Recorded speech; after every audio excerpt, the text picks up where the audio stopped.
kayfiyatingiz yo'q. O'zingizni chalg'itish maqsadida video ko'rib yotibsiz, men chiqib qoldim. Demak, bu bejizga emas, oxirgacha eshiting.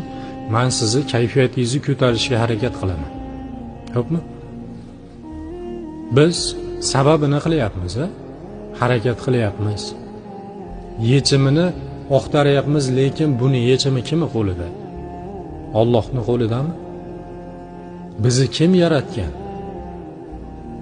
Bizga o'sha sinovlarda, o'sha qiyinchiliklarni kim beryapti? Allohmi? Demak, biz Allohni esidan chiqqanimiz yo'q. Siz Allohni esidan chiqqaningiz yo'q. Esingizdan chiqarmang. Alloh o'zi yaxshi ko'rgan bandasini sinaydi.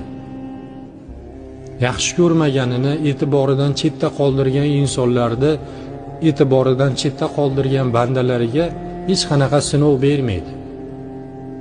Sabab ular dunyoda yashab oladi xolos. Jannatni umidida bo'lgan, Allohning jamolini ko'rishni umidida bo'lgan bandasiga sinov beradi. Dunyo shunaqa, sinovli dunyo. Bizi muammolarimizni yechimi Allohning qo'lida ekan, siz hech qachon g'amgin bo'lmang.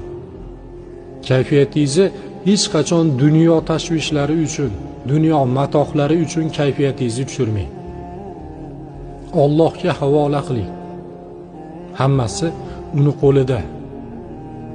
Biz shunchaki sababini qilamiz.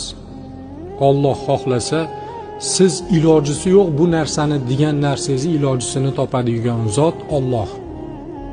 Esingizdan chiqarmang.